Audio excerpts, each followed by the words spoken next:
Master Wings Publishing. Books that inspire, educate, and last. Welcome to the Master Wings Publishing Podcast. My name is Sonya. I'm Associate Publisher here at Master Wings, and I'm joined today by John Borling, Major General, USAF, retired. He's the author of Taps on the Walls, Poems from the Hanoi Hilton, which is a Master Wings Publishing title, a collection of poems that he composed and memorized while a POW in Vietnam. He shared them with fellow prisoners via a secret tap code. Today, we'll go beyond the page and talk more about the intent and content of this remarkable work. Hello, John. Sonya, what a delight to see you. This is Beyond the Page. This is Beyond the Page, and this is It's gonna be Sonya, and this great. is I you. think this series has got real advantage for Master Wings and for the 20 organization. So I'm just delighted to be with you this morning.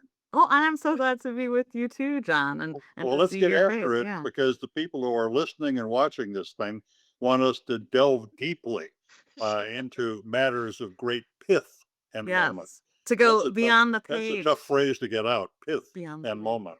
Yeah, I try not to eat the pith generally, but All right, in this go ahead. instance.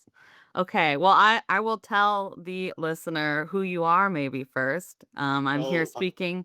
They may switch it off immediately then. I'll talk real fast, and if need be, we can make my voice in 2 times speed or something. But I am here speaking, of course, with the one and only John Borling, Major General, USAF, retired. He's a published author, poet, a weekly Sunday columnist. He's a sought-after commentator, keynoter, MC across the country. I think you should go on for about 30 minutes in this I- regard. This would be great. I'll I just could, sit here, you know. I'll just sit here and bask in all the accolades. Record it for your alarm in the morning. Yeah. This is John Borling. He served 33 years in the worldwide high-level command and staff positions. He's a highly decorated fighter pilot. His awards include the Silver Star, 2 Distinguished Flying Crosses, 3 Bronze Stars with V for Valor, 2 Purple Hearts, 6 Air Medals, and the Prisoner of War Medal. There's been so many aircraft you've piloted. Could list all of them here, but that's probably not the best plan. You're from Chicago, just like me. You graduated from the Air Force Academy in 1963. You were shot down by ground fire deep in North Vietnam on your 97th combat mission, June 1966. Seriously injured, captured while trying to evade. You spent over 6.5 years as a POW. Yeah, I'm kind of a slow learner, so that's the way it worked. Yes. It's easy with the passage of years. It takes a long time before combat guys want to talk anything about that. And it was with the publishing of this book that we're going to talk about, Taps on the Walls. Yeah. That which we published 40 years after I was released from prison, and that's in large measure because John McCain, who I lived with, came and said, "Look, I'll do the forward," and we got to publish that stuff that you made us memorize way back then. But we'll get into that probably, won't we? I would only comment that having retired a good number of years ago from the Air Force, but not retiring from life. I think that in fact, I'd urge people never to retire. I'm still employed in biotech business. I've got some other civic activities I do in the business with the getting out on the public stage, much like Mark Twain. Are you familiar? When he was in Virginia City, Okay. and he wanted to get a position, so he made an advertisement in the paper, and he said, "Young man desires position." Sure. Executive position. And he was so disappointed with the things he got back. They all required work. Some work experience. Yeah. So he said he hired a hall, made a speech, and he never had to work a day in his life. And I think in some ways I may be emulating Wayne a bit in that regard, but I do get out, as you know, pretty regularly on the hustings around the country, both corporately and other circumstances, talking about a host of subjects. In fact, this year, it's really made for uh, the 250th anniversary. So the speech I'm doing this year is, or one of them anyway, Yeah. is America 250. Right. Now what? Now what? And that's the most important question leaders and managers ask themselves every day. You Yeah. do, Yeah. you know, "Well, what do I do next? Now what?" And I think for the national scene, that the now what question across the host of the societal concerns, domestic and international, is legitimate fodder for everyone to consider. And can I start with a question with you? Absolutely. Yeah. There's a question that's asked every day in America in most every American home, Mm. and it's answered every day. And in that answer, you see the glory of the civilization that we built. Can I So take a my guess? question to you is, what is the question? Well, I can give it here's a guess. How is the question what's for dinner? And then the Yes, breadth of yes, what we can. Yeah. that's exactly right. You're what I asked in my I was speaking to 300 ladies here of the DAR Illinois convention, and I asked Mhm. them that question, and no one, there was just silence out there, Uh, and yet you got it. And the glory, of course, is you can have any damn thing you want. exactly, This is exactly. America, Yeah. and I've lived in places where what you're going to have for dinner is highly problematic, and and even absent the prison thing that you referenced, Yeah. the vast population of the globe doesn't have the advantages that we have in America. And if nothing else, we need to fight for, we need to sustain as a nation our ability to Yeah. ask and answer that question. Yeah, the ability to choose, the ability to pursue. I think all of it is that's I immediately it makes sense, perfect sense to me. Yeah, having that breadth of I'm not ability sure I wanted to such a lead. smart interlocutor today. I We can retake it. I'll go. What could it be? What are we going to have for dinner? Yeah, what? Yeah, that's wow. Well, That's a what are we great going to question. have in this conversation now that we've gotten off on this start that Yeah. 250 offers particular responsibilities, and we can talk about the past, but I'm much Yeah. more oriented to the future, thinking Yeah. that what are we going to do, tomorrow, the next day, the next year, Mhm. and and vitality is part of that. I think Mm. it's important that we as people remember that nations like people, nobody fires tired, or no one follows tired nations, just like you Mm. don't follow tired leaders. You expect an energy level of vitality that is that can be counted on. Yeah. That's the point that can be Yeah. counted on. So, what are we Reliable going to hope. count on with Yeah. respect to this podcast today that we're doing beyond the page? Exactly. I think my goal, at least, is to get some additional insight in your writing process, your intent, your meaning, things that maybe people who can't come up with the question right away would want to hear about. Um, so things like why poetry made sense as the form, maybe would be a good question to start with. Well, I think maybe if I can expand on the question, why Yeah. poetry Yeah. Why uh, poetry at all? Yeah. that What you're that doing. generated that was generated in the depths of a prison in Yeah. North Vietnam over the years. Um, I guess I'd start out with, it's kind of strange to see a bunch of fighter pilots who are living in isolation or semi-isolation, tapping through the walls.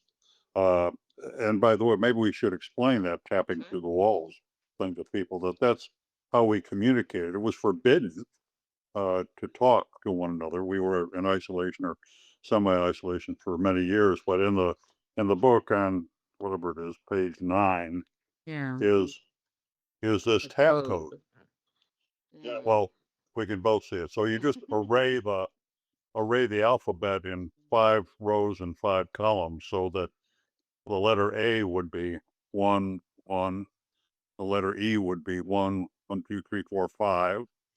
Z would be 5, 5. Now K drops out, but we had a syncopation that we could do for Okay. Um, and we could do 30 or 35 words a minute with uh, practice, obviously. And that was the principal way that we communicated, and hence that's the name of the book, Taps on the Walls. But the question remains, why poetry?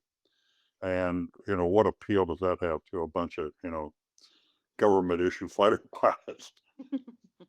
Right, like, It's maybe very, what about and jokes? Knock-knock well, jokes, the answer yeah. the answer is, have you ever been in a fighter pilot's bar? I cannot say I have. Boy, you're Mm. probably blessed. You're probably blessed. But especially in wartime combat, fighter pilots are given, or all pilots, I guess, but fighter pilots a lot are given to singing songs in the bar, and the songs verge on, well, they're raunchy for the most part. But you know why they sing? Spirit It's keep their to spirits it's to up? manage it's to manage fear, Yeah, to laugh at death, yeah. and it's a personal morale builder. So now you take that Mhm. cohort and you put them after ordeals of being shot down and injured and captured. In my case, I had a Right. broken back and was Oof. unable to walk, and I tried to hijack a truck. It says so, we Right. mentioned in the book, but you'd think a guy from the south side of Chicago would have that skill down tight, but we did hijack a truck, but it was full of North Vietnamese regular troops. And I got outgunned and elected not to die in a ditch that Mm, night. Um, and that started the period that you mentioned. So now you're in a period, especially in the early years, this was mm, 66, the early 3 or 4 years, which were, as have been described endlessly, as pretty brutal. And mhm. you're in isolation or semi-isolation the whole time. Uh, you're living in, what's the appropriate S word? No, no, not that one, not that one. Okay. I'd suggest squalor. Squalor. Squalor, elegant, isn't it? Yeah. Yeah, the Q, Sequestered yeah. squalor or Yeah, solitary squalor, yeah. but anyway, and your only contact if you got someone next door is that tap code that we talked Right. about. And because you were, mixing metaphors terribly, running an uncertain race, it's kind of like running a marathon, and then you cross the finish line and they say keep going, and you have no idea how far you have to run. And time, uh, certainly, an enemy needs to be made an ally, Mm, and everybody had to find their own way, their own deliverance from the reality that existed. yeah. Certainly, we had to keep the faith, hang on. We wanted you to be proud of us. That was important. Survival was not as important as survival with honor. That meant everything. And so for the people who remember those return days in 73, we got the sense that that was mutually Yeah, understood and appreciated. yeah. Plus, to get back to real life and real life being so receptive to us. But that Mhm. still brings you back to, what are all these raunchy fighter pilots Yeah, doing? poetry. Yeah, Poetry. Yeah. poetry. Well, I've always loved literature, and Mm, I had a year and a half of college before going to the academy, even though the academy split their curriculum half humanities and half engineering. You graduate with an engineering degree, but you get a good exposure to the philosophies and the histories and the literatures, and I got a lot of that out of civilian college too, yeah, and university. But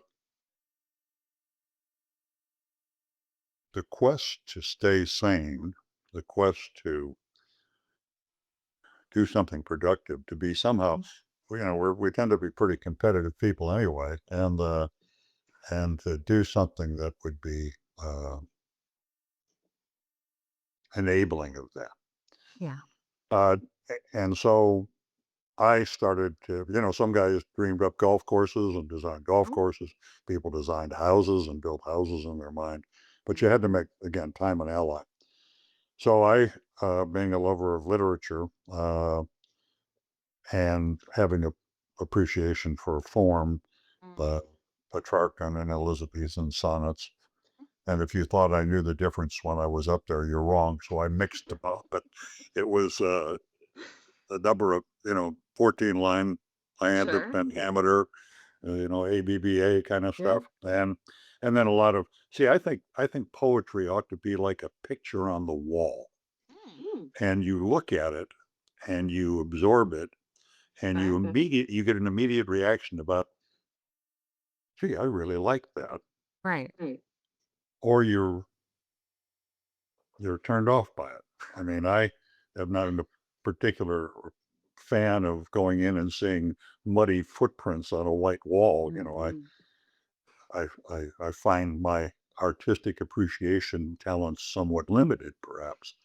On the other hand, you see um, Sacrament at the Last Supper by Salvador Dali, or even better, Christ of St. John of the Cross that hangs in Glasgow, and you're captivated Drawn. by beauty, or Caravaggio, or what. Now back to the poetry. So I had to kill time, and unlike Thoreau, you don't want to kill time and injure eternity at the same time. You wanted to build something. So I started creating this poetry in my mind. So Myrna and my little girl, who was 3 months when I left, 7.5 when I came back, would have legacy in case I didn't make it. I did make it. Buried the book for 40 years, as I said, and then when John came and we talked it over, and then the Master Wings, part of Trelawney, picked it up as the first imprint of the library. Very honored with that, and now we're 20 plus thousand copies later, and 10 years later, we still demand. I'm amazed that after 13 years, uh, Yeah. most recently, I sold 3 cases of books, 4 cases of books out at the to the DAR down in Bloomington, Illinois. By the way, I buried the book in part because I didn't want to talk about the war. It takes about 40 years to get the bad stuff out, and then I had a chance to go over with the White House Public Delegation to Vietnam in 2002 and see that actually we won too. Um, it's viewed as a loss by most historians, but uh, are you familiar with the name Von Win Giap? I'm not. I'm not. There were 3 principal revolutionaries back in those days. Ho Chi Minh, everybody knows about Ho Or Chi Minh. Pham Van Dong was the premier, and Giap, Von Win Giap, was the defense minister. He was a long time. He did fought the French at Dien Bien Phu and won. And then he was the defense minister. And he was the last one alive when we showed up in 2002. ah. And he was going to give us 3 or 4 minutes, 5 minutes max for this delegation. Mm, I went out to greet Chop. And so in my best French, je vous connais bien, General Chop. I know you well. yeah. And he came back and said, je vous connais aussi, General Borling, and took my hand. Ah, And we walked into the room, which was the delegation, obviously, but sure. probably 100 international press and a lot of the entourage to make sure that Jop at almost 100 plus was not going to, blurt out something that would be an embarrassment to anyone. And we sat down and we went back and forth with the audience. I did a little translation. He had pretty good capability, and he had a Vietnamese person swinging in his other ear. So, but he would, from time to time, and I never asked a question, he would reach out and pat my hand Huh. if it got tough. And there was a moment when challenged by a question, uh, nous étions les victoires. We were the Mm, victors. yeah. And then he paused and he said, et vous aussi, and you too. Mais le coût, what the cost, the cost. And, pats my hand again. Yeah. There's a curious thing. that goes on amongst people who've been in combat with each other, certainly Mm. opposing. And there's this understanding that gets felt more than expressed Mm. of a bond or a common understanding, awareness, Sure.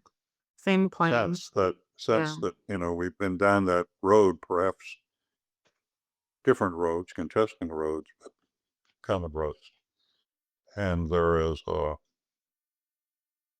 warmth. Mm.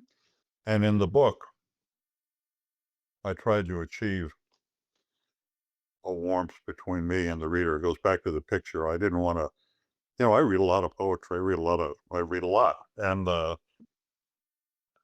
I'm always disappointed when I read something that, well, the words may be beautiful and they may have a certain mellifluence to them or a Sure. certain edge or sharpness. I don't know what the hell I just read, and I, got to go back and I'm trying to figure out what's this guy trying to say.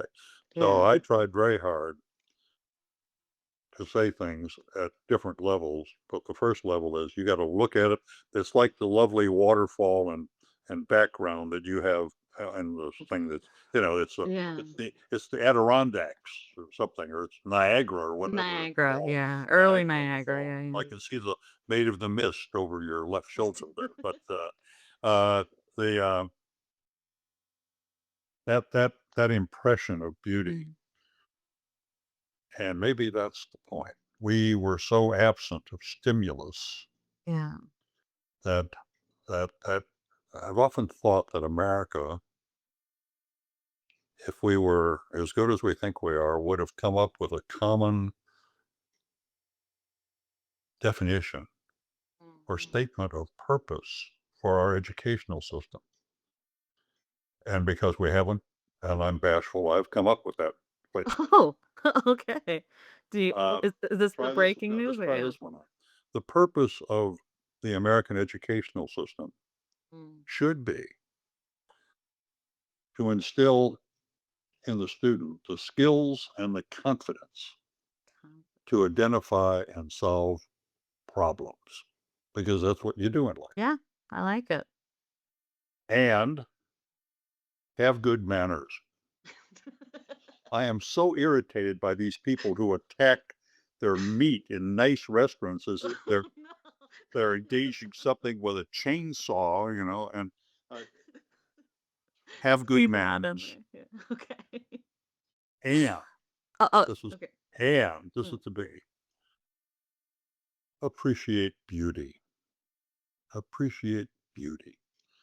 sure. Skills, confidence, good manners, and appreciate beauty. And we sequestered, another S word, uh, Mm. had that insatiable sense that we're cut off from the outside. We're basically living in a very confined space, no windows. Yeah. You very occasionally in the early years got some time outside to go dump your pocket, uh, to be graphic. That's not so pretty, is it? But Good to know. no, it's not. But it was not Helps pretty. picture yeah, But yeah. but we had this sense that you would see a cloud. You would there would this quest for beauty, I think, is universal, and so poetry for me and for others was a way to seek and express beauty, and then I shared it with the tap code through the walls. Yeah. Because having something to do with your mind, to memorize things. So a lot of guys memorized uh, Yeah. the book, Yeah. but I did it every day. I would not only create things, but I would then go back and make sure that I had all the things that I created over the years logged in again and again and again. Yeah. And and so it's not so much it was something that kept me sane as something that preserved the soul of me, if you will. Yeah, absolutely. And we I didn't want you to see it for 40 years. And Myrna didn't either, my wife, Mm. who hung in there over all these years. This is our 63rd year of marriage. And, uh, and I'm going back to the academy here in about a week, 10 days, right after I do the Memorial Day thing, Yeah, yeah. um, over at the Logan statue. Uh, quick, uh, quick Well, yeah, advertisement. plug it. Yeah. The Yeah. Logan statue, of course, in Chicago is Major General John A. Logan. I'm partial to Major Generals, but Logan was the unsung hero of the 19th century. And beyond all of his exploits as congressman, senator, vice presidential nominee before he died of Civil War wounds, that statue, erected in 1897, had 250,000 people in the street Mm. on Michigan Avenue 900 South in Grant Park. And when we rededicated the statue, and Memorial Day ceremonies have been cut in '68 because of the convention that was so disruptive here in Chicago. Um, and Rich Daley asked me to bring back the stuff, so I did. And there's a parade and the Daley Center thing, but we did the Logan thing uh, Mm. with precise intent because he was the man who created Memorial Day in 1868. So I've got that uh, to look forward to, and then other things that will take place, including that trip to Europe that we talked about. Um, so that's kind of looking behind the pages of the book. Yeah. Um, I would. Can you put an advertisement in for people to buy the book? Absolutely, we can. Yeah, I want you to buy the book. I want you to Buy buy a the lot book. of them Buy the because book. Yeah. my wife is renovating bathrooms, and you have no idea how expensive renovating bathrooms. They're Yeah. so that's part. Life is supposed to be fun as well as serious. It was Bernard Shaw who suggested, I think, that you should think what you say with some considerable seriousness, Yeah. but then try to say it with a little levity. I think don't we all like people that laugh well and quickly I at think so. things, especially themselves? Yeah. God, I look in the mirror sometimes and say, I wouldn't hire you today, Borland. That's so. All right, I've been prattling on here. Why don't you hit me Yeah. with a really hard question? Well, here's a question that I've always had that I think maybe you haven't talked about as much as the translation between sound and text is something I've sort of wondered about. Like, were there choices that you made intentionally that sounded a certain way that you had to like change into text and you were happier or less happy when they were in text form versus how it sounded or anything like that? Yeah, well, I'm a big believer that when you're doing poetry, Yeah.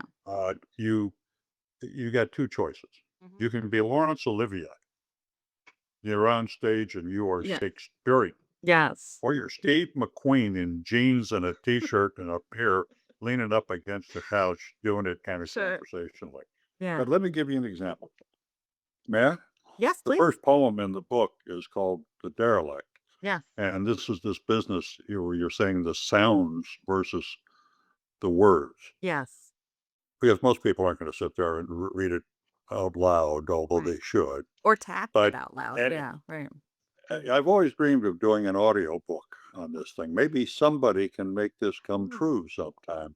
Uh, but the derelict talks about an old airplane Mm. that's going into a strip Right. in the western desert, long deserted. And here's how it starts out, and why it's so important to, I think, to do it out loud. The West was a patchwork of color flung over a racing sky. And the wind. The wind was a lover's whisper that needed no reply. The strip was of weed-torn concrete scarring the desert floor. And a derelict came flying, flying, flying. A derelict came flying long final to 04. Now, I think, or would hope, for whoever's listening in and watching, um, that would be impetus. That would urge you to whatever book you're reading, my book, somebody else's book, Mm.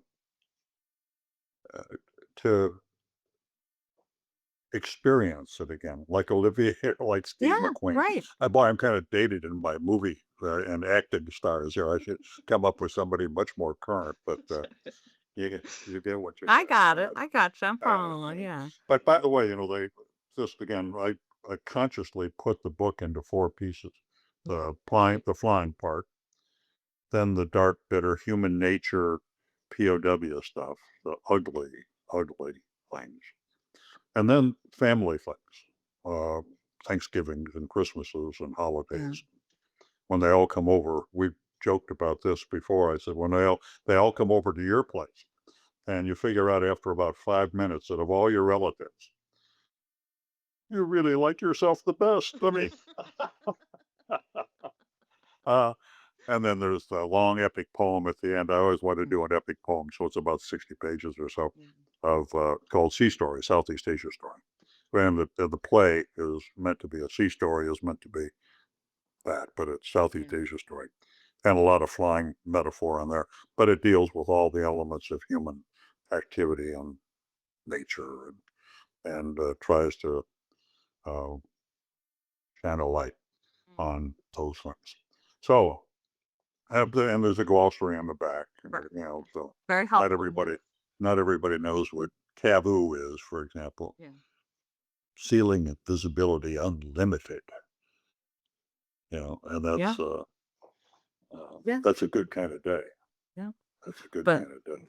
I just think it's fascinating that your poetry has those sort of three levels to it in terms of sound that a lot of other poetry doesn't, right? It has an equivalency in tapping that others do not. And there's movement, I think.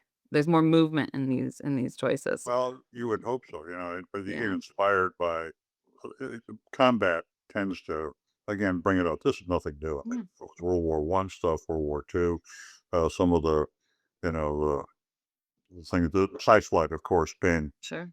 oh, I've slipped the surly bounds of earth and danced the Mhm. skies on laughter's silvered wings. I mean, this is great. You got operatic chills to that kind of stuff. I met at Augustana College my literature. I went to Augustana for a year over in Rock Island Right. when I didn't get an appointment to the academy the first year. In fact, I went to Navy Pier for 6 months, and they found me out, and I had to go someplace. So I went to Augustana when I didn't get the appointment the first year, Yeah. and they found so the University of Illinois found me out in 6 months. It took the Lutherans, as we say from the south side of Chicago, as you've got Catholics and Lutherans.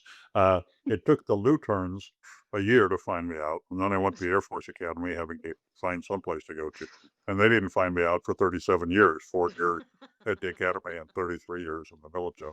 And now we're wound up in biotech businesses and other things to try uh, Yeah. Service to try to community. stay, Yeah. try to stay viable in your own eyes.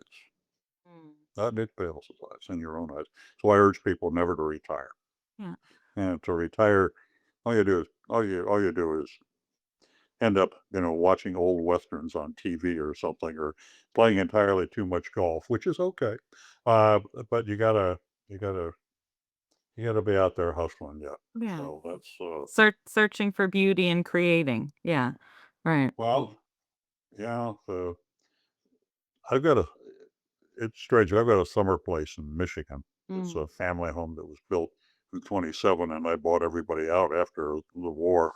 Cottages turned into Bosnia after about three generations. Uh, there's just too many people and not enough time or money to Sure. spend for everybody. So somebody's got to step up, and I did.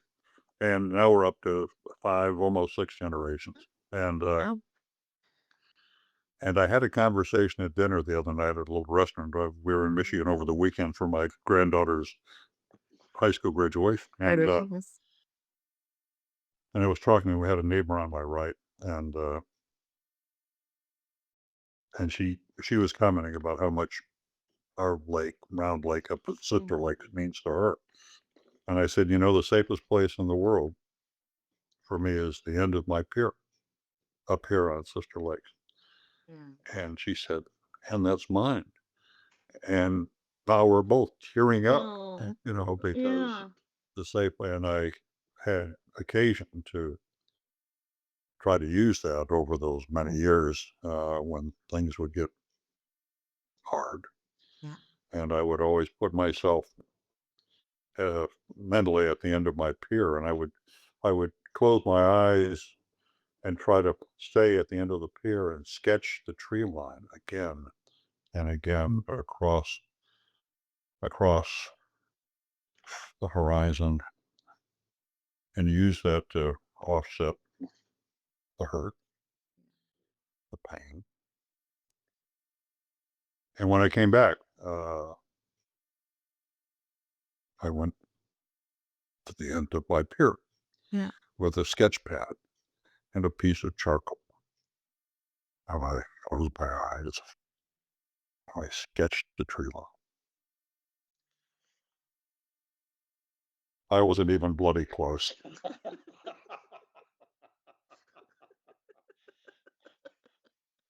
But it didn't matter. But it didn't matter, yeah. Didn't It matter. yeah. So Yeah. there at dinner, this Mhm. lady down the way and I are shedding a tear over our common Yeah. safe place. And if you went around the lake, I'll bet you'd be surprised how many people find that their safe place is the end of their pier at this 250-acre lake Mm. that has been home. We would be in Europe on duty, Mm. um, and I figured it out. I could stay at the Georges Cinq in Paris cheaper than flying everybody back to get 8 or 10 days at the cottage in Wow. Michigan. But Yeah. that's what we would do. And we had Europe at our disposal. Well, we did that the other time, but we get Yeah. some leave, get over there. Once again, it's that beauty, the swans swimming on the lake, the occasional eagle circling, the bluegills for breakfast in the morning. But yeah. It's a Midwestern thing. I really think we're lucky living in the Midwest. I love it, yeah. There's Mm. the change of scenery. I mean, Myrna again, mentioning her, she in the winter with the looking out the window with this Mm. with a fire in a fireplace and nice Yeah. music playing. She's got her book. There's uh, uh, snow coming down outside, and she looks out there, and there I am with my snowblower. I mean, it's perfect for her. Uh, so anyway, life goes on, and Yeah. we're very fortunate. I I feel a responsibility to our folks. Nothing very special, but the people who are still with us after these all too much one-sided conversations. You should have taken a stick from me, No, but in the end, it's beautiful. Yeah, it's really meaningful, I think, the things that you're sharing here. yeah. Well,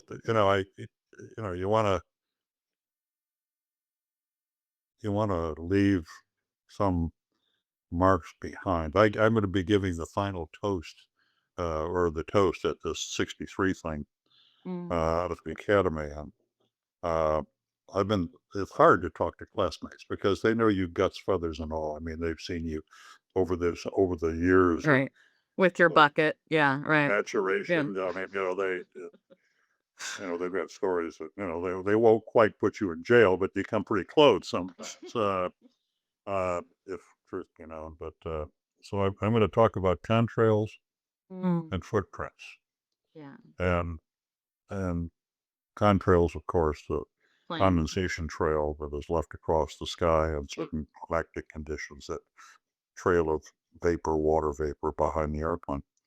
Um, and I'm going to talk about the contrails that we as a class have left and the footprints that we, uh, but more. the contrails that we're going to generate in the future and the footprints that we'll leave as we continue to go down that runway of indeterminate length at this point. But because to quit is to die, and this is the thought: you just got to pick them up and lay them down. You just got to keep marching.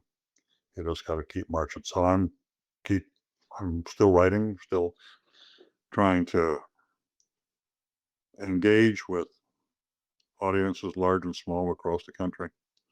Uh, trying to be an imperfect example. We're an imperfect country, but we try hard. We try hard, and it's in the trying that we find the answer.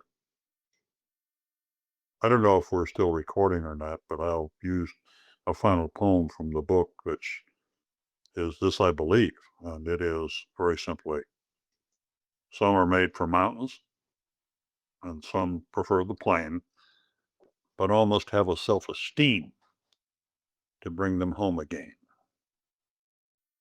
Values come from people assessing their amounts,